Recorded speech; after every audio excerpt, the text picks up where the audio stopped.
A man dips his brush in ink. He is a batikchi, a scribe, far from the Mongolian steppe, sitting at a rough-hewn table in a cold, terrified village in what was once Kievan Rus. Before him, a family huddles. Father, mother, 3 children. Their names irrelevant. He asks the father his trade. Farmer. The brush moves. He asks the age of the eldest son. 14. The brush moves again. With each stroke, a life is converted into data. A human being is legally transformed into a taxable asset. This was the true engine of Mongol power. Not the sword, but the ledger.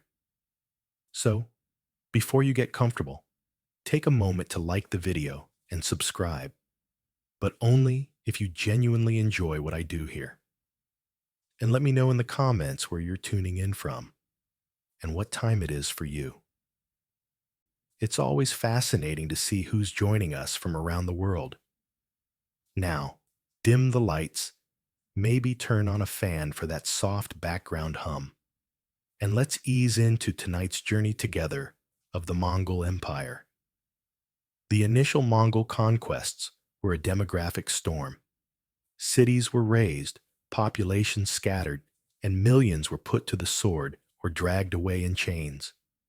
This was the phase of plunder, a chaotic, violent acquisition of movable wealth.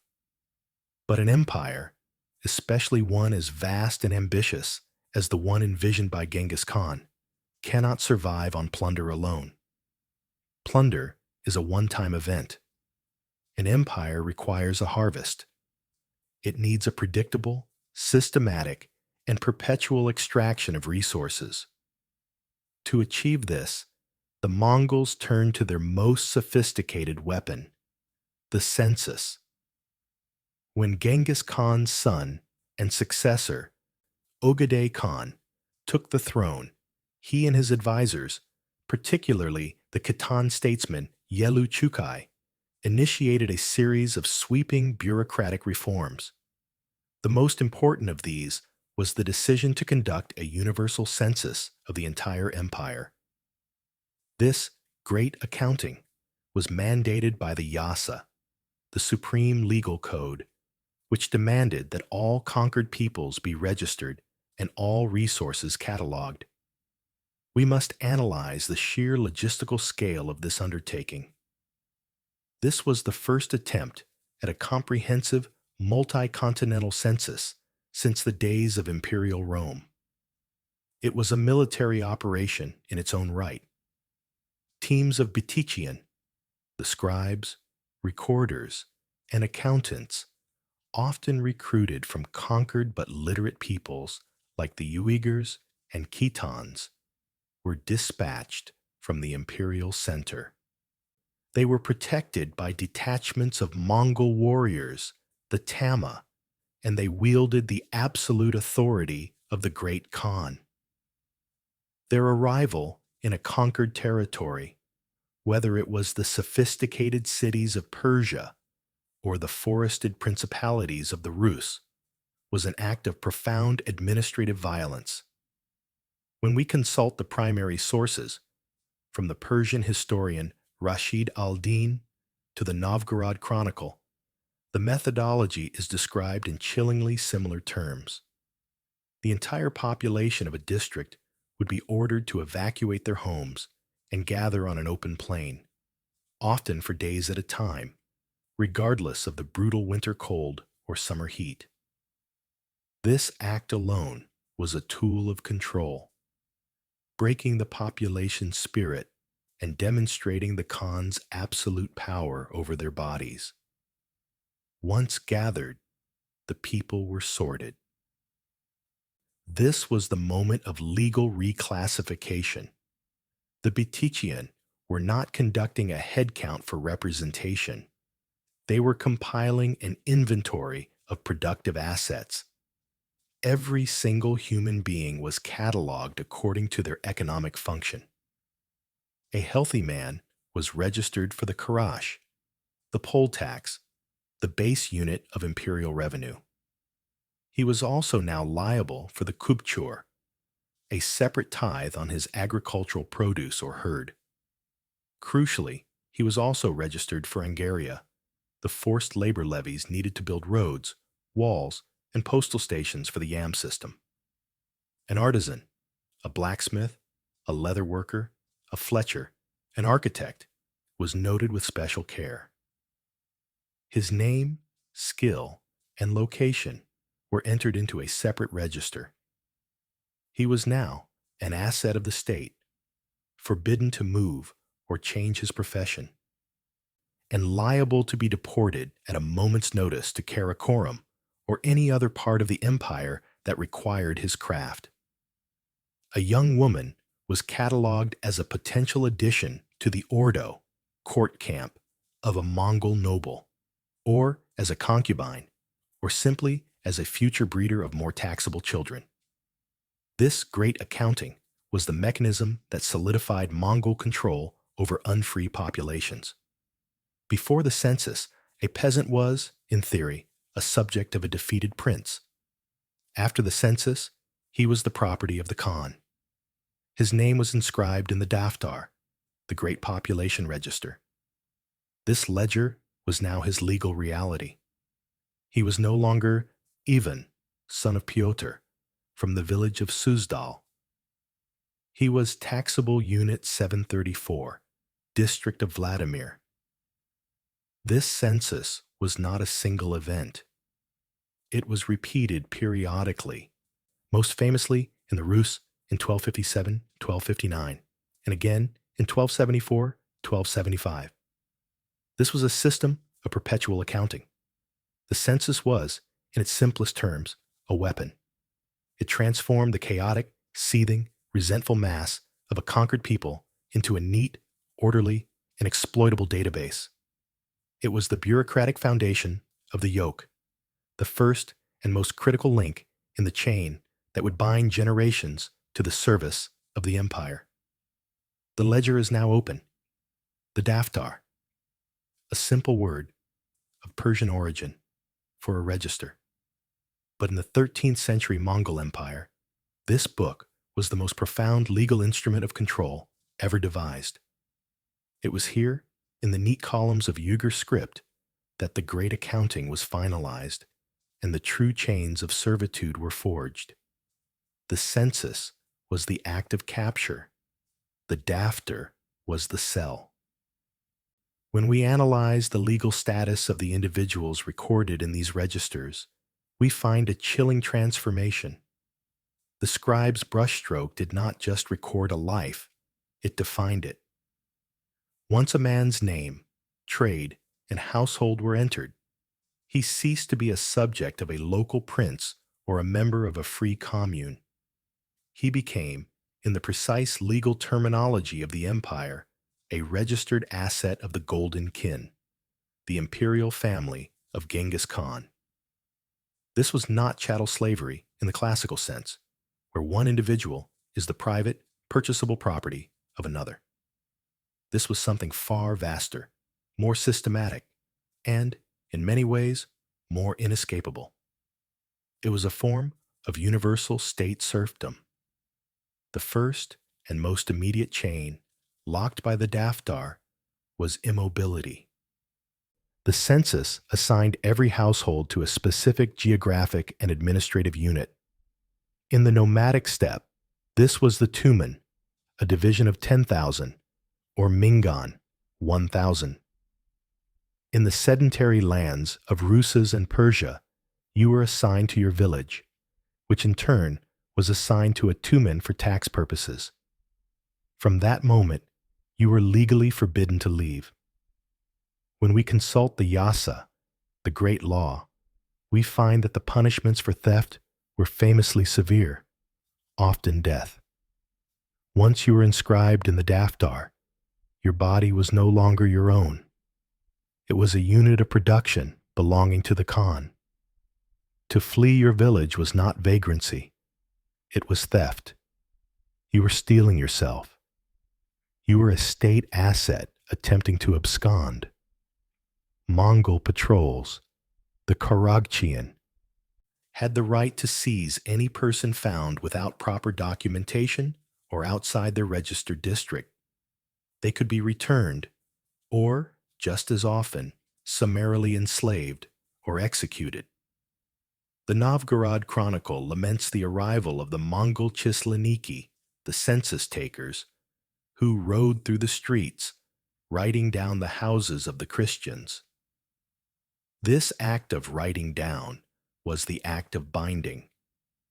The register transformed a free village into a human farm, its population now a captive herd to be harvested. The second chain was the hereditary bond. The daftar was not a snapshot in time. It was a living document, a legal mechanism for generational control. The census registered the household, the ayil. When the 14-year-old son, noted down by the Batikchi, reached the age of taxation, typically 15, he did not become a free man.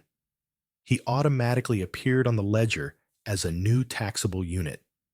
He inherited his father's precise legal status, his tax burden, and his immobility. This is the true horror of the system. The ledger was a chain that bound posterity. It legally guaranteed that the children and grandchildren and great-grandchildren of the conquered would be born into a state of unfreedom. The Yasa had created a permanent, hereditary database of servants. The third chain was the labor classification. The daftar was an economic blueprint. It did not just list names, it listed functions.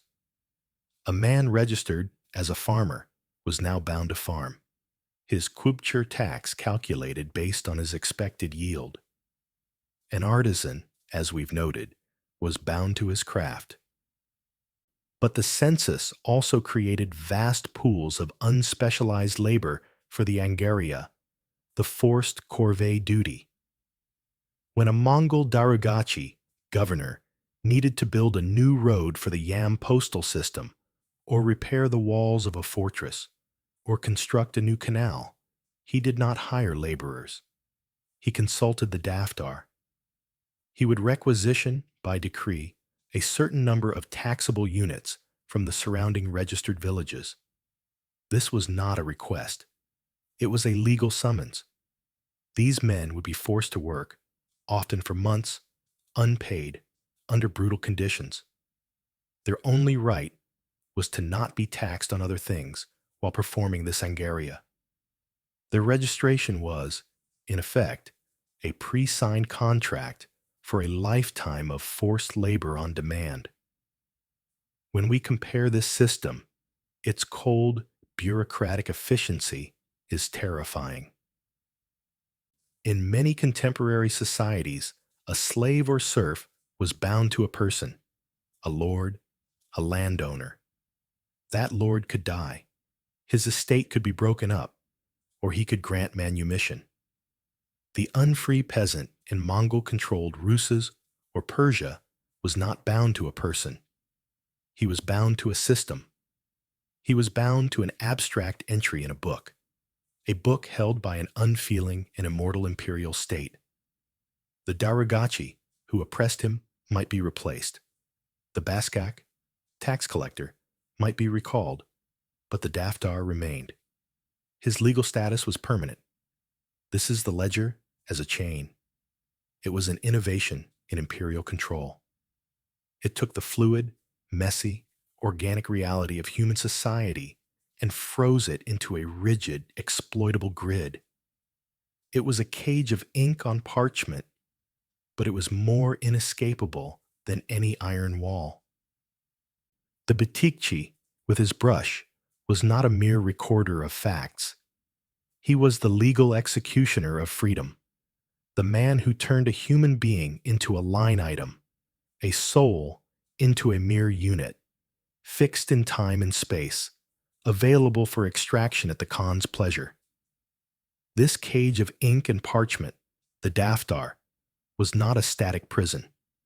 It was the blueprint for a vast, efficient, and horrifyingly impersonal engine.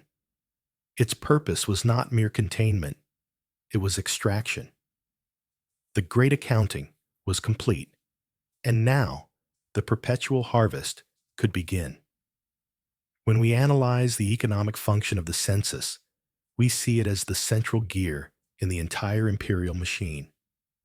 The Mongol Empire, contrary to its popular image as a horde of mounted plunderers, was, by the mid-13th century, a sophisticated data-driven kleptocracy. The Daftar was its master operating manual. The harvest took multiple forms, each precisely cataloged by the scribes.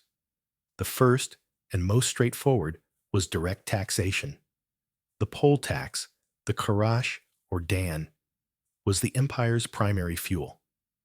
In the Rus principalities, this was famously levied in silver or high-quality furs. In Persia, it was paid in coin and agricultural goods. The census made this harvest ruthlessly efficient. Before the Daftar, tribute was often negotiated with local princes, resulting in haggling, hiding of wealth, and inconsistent payments. After the census, there was no negotiation.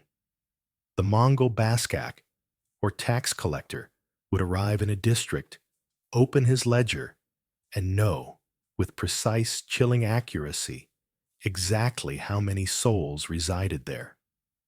He knew the number of taxable adult males. He knew the number of households. The required sum was absolute.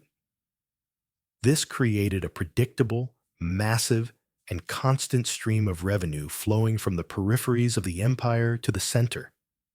It was this river of silver, silk, and fur, cataloged by the Daftar, that paid for the imperial armies, funded the lavish courts at Sarai and Khanbalik, and financed the Pax Mongolica. The second harvest was human labor. The Daftar was a master roll call for the Angaria, the forced labor levies. The single greatest logistical achievement of the Mongol Empire was the Yam, the vast continental postal system. This network of relay stations, stretching from the Sea of Japan to the borders of Hungary, was the empire's nervous system. And it was built and maintained entirely by the registered unfree population. When a Darugachi, governor, needed to build a new station, he consulted his Daftar. He requisitioned the registered men from the nearest villages. They were legally obligated to cut the timber, build the stables, and erect the gurs. They were forced to provide the horses for the couriers and the fodder to feed them. The census transformed the conquered peasantry into a permanent, unpaid, on-demand national infrastructure workforce. This wasn't a temporary emergency measure. It was a perpetual, legal obligation fixed by their entry in the register. The third, and perhaps most insidious harvest, was that of human skill. The Betichian had been meticulous in noting the trade of every artisan. This was not for tax purposes. It was a requisition list. The Khans were patrons of art and industry, but their patronage was one of forcible acquisition. The Daftar allowed the imperial court to conduct a data-driven brain drain on a global scale. If the great Khan in Karakoram decided to build a new palace, his overseers would consult the artisan registers from across the empire. They could identify the finest master weavers in Persia, the most skilled armorers in the Caucasus, and the most knowledgeable siege engineers from northern China. These individuals, legally classified as imperial property by the census, would be uprooted from their families and forcibly deported thousands of miles to the imperial capital. They were not free contractors. They were urna, specialized state serfs, bound to work for the Khan for the rest of their lives. This systematic siphoning of skill enriched the Mongol heartland, but created a devastating human capital vacuum in the provinces, crippling their ability to recover, innovate, or rebuild. Finally, the census was the registry for the military harvest. While the core of the army was Mongol, the tumens were supplemented by vast levies of conquered troops. The daftar provided a precise accounting of all able-bodied males who could be conscripted. More terrifyingly, it provided the list for the hashar. The hashar was the practice of rounding up registered civilians from a conquered or resisting district and driving them in front of the Mongol army as human shields during the next siege.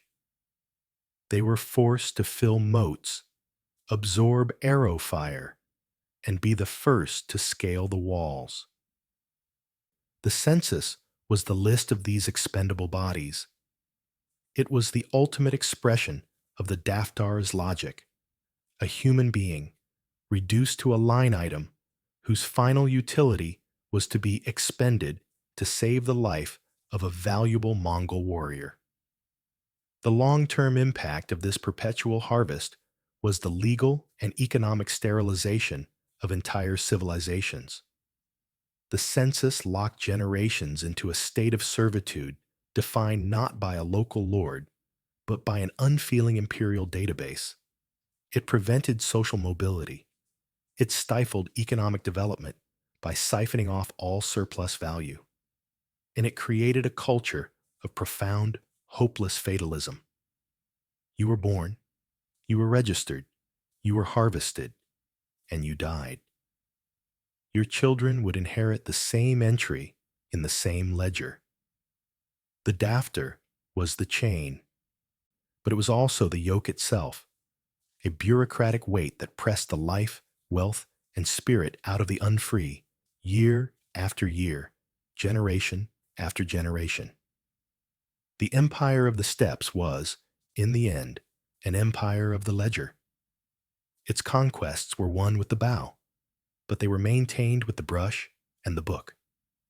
The census was the quiet, bureaucratic expression of an ultimate, terrifying power. The power to define a human life as nothing more than a resource, a number to be counted, cataloged, and consumed in perpetuity by the state.